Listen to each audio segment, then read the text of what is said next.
his caution was spent in being secured of the real amount of her fortune before he committed himself. Depend upon it, whatever esteem Mr. Elliot may have for his own situation in life now, as a young man he had not the smallest value for it. His chance for the Kellynch estate was something, but all the honour of the family he held as cheap as dirt. I have often heard him declare that if baronetcies were saleable, anybody should have his for £50, arms and motto, name and livery included. But I will not pretend to repeat half that I used to hear him say on that subject. It would not be fair, and yet you ought to have proof, for what is all this but assertion, and you shall have proof." "Indeed, my dear Mrs. Smith, I want none," cried Anne. "You have asserted nothing contradictory to what Mr. Elliot appeared to be some years ago. This is all in confirmation, rather, of what we used to hear and believe. I am more curious to know why he should be so different now. But for my satisfaction, if you will have the goodness to ring for Mary, stay. I am sure you will have the still greater goodness of going yourself into my bedroom and bringing me the small inlaid books which you will find in the upper shelf of the closet." Anne, seeing her friend to be earnestly bent on it, did as she was desired. The box was brought and placed before her, and Mrs. Smith, sighing over it as she unlocked it, said, "This is full of papers belonging to him, to my husband, a small portion only of what I had to look over when I lost him. The letter I am looking for was one written by Mr. Elliot to him before our marriage, and happened to be saved. Why, one can hardly imagine. But he was careless and immethodical, like other men, about those things, and when I came to examine his papers, I found it with others still more trivial, from different people scattered here and there, while many letters and memorandums of real importance had been destroyed. Here it is. I would not burn it, because, being even then very little satisfied with Mr. Elliot, I was determined to preserve every document of former intimacy. I have now another motive for being glad that I can produce it." This was the letter, directed to Charles Smith, Esquire, Tunbridge Wells, and dated from London, as far back as July, 1803. "Dear Smith, I have received yours. Your kindness almost overpowers me. I wish nature had made such hearts as yours more common, but I have lived 23 years in the world, and have seen none like it. At present, believe me, I have no need of your services, being in cash again. Give me joy. I have got rid of Sir Walter and Miss. They are gone back to Kellynch, and almost made me swear to visit them this summer. But my first visit to Kellynch will be with a surveyor, to tell me how to bring it with best advantage to the hammer. The baronet, nevertheless, is not unlikely to marry again. He is quite fool enough. If he does, however, they will leave me in peace, which may be a decent equivalent for the reversion. He is worse than last year. I wish I had any name but Elliot. I am sick of it. The name of Walter I can drop, thank God, and I desire you will never insult me with my second W again, meaning, for the rest of my life, to be only yours truly, William Elliot." Such a letter could not be read without putting Anne in a glow, and Mrs. Smith, observing the high colour in her face, said, "The language, I know, is highly disrespectful. Though I have forgot the exact terms, I have a perfect impression of the general meaning. But it shows you the man. Mark his professions to my poor husband. Can anything be stronger?"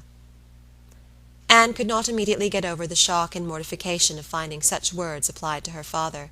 She was obliged to recollect that her seeing the letter was a violation of the laws of honour, that no one ought to be judged or to be known by such testimonies, that no private correspondence could bear the eye of others, before she could recover calmness enough to return the letter which she had been meditating over, and say, "Thank you.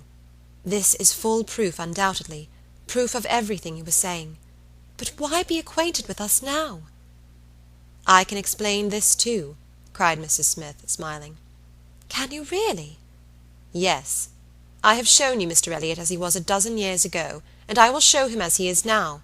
I cannot produce written proof again, but I can give as authentic oral testimony as you can desire, of what he is now wanting, and what he is now doing. He is no hypocrite now. He truly wants to marry you. His present attentions to your family are very sincere, quite from the heart. I will give you my authority, his friend Colonel Wallis." "Colonel Wallis? You are acquainted with him?" "No, it does not come to me in quite so direct a line as that. It takes a bend or two, but nothing of consequence. The stream is as good as at first. The little rubbish it collects in the turnings is easily moved away. Mr. Elliot talks unreservedly to Colonel Wallis of his views on you, which said Colonel Wallis I imagine to be, in himself, a sensible, careful, discerning sort of character. But Colonel Wallis has a very pretty, silly wife, to whom he tells things which he had better not, and he repeats it all to her. She, in the overflowing spirits of her recovery, repeats it all to her nurse, and the nurse, knowing my acquaintance with you, very naturally brings it all to me. On Monday evening my good friend Mrs. Rook let me thus much into the secrets of Marlborough Buildings. When I talked of a whole history, therefore, you see I was not romancing so much as you supposed. My dear Mrs. Smith, your authority is deficient. This will not do. Mr. Elliot's having any views on me will not in the least account for the efforts he made towards a reconciliation with my father. That was all prior to my coming to Bath.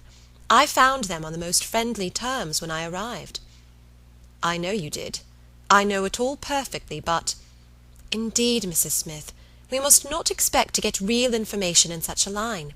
Facts or opinions which are to pass through the hands of so many, to be misconceived by folly in one and ignorance in another, can hardly have much truth left.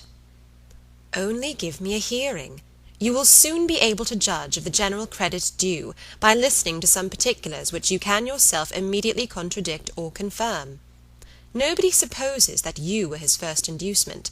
He had seen you, indeed, before he came to Bath, and admired you, but without knowing it to be you. So says my historian, at least. Is this true? Did he see you last summer or autumn, somewhere down in the west, to use her own words, without knowing it to be you? He certainly did. So far it is very true. At Lyme. I happened to be at Lyme. Well, continued Mrs. Smith triumphantly, grant my friend the credit due to the establishment of the first point asserted. He saw you then at Lyme, and liked you so well as to be exceedingly pleased to meet with you again in Camden Place, as Miss Anne Elliot, and from that moment, I have no doubt, had a double motive in his visits there. But there was another, and an earlier, which I will now explain. If there is anything in my story which you know to be either false or improbable, stop me. My account states that your sister's friend, the lady now staying with you, whom I have heard you mention, came to Bath with Miss Elliot and Sir Walter as long ago as September, in short, when they first came themselves, and has been staying there ever since, that she is a clever, insinuating, handsome woman, poor and plausible, and altogether such in situation and manner as to give a general idea among Sir Walter's acquaintance of her meaning to be Lady Elliot, and as general a surprise that Miss Elliot should be apparently blind to the danger.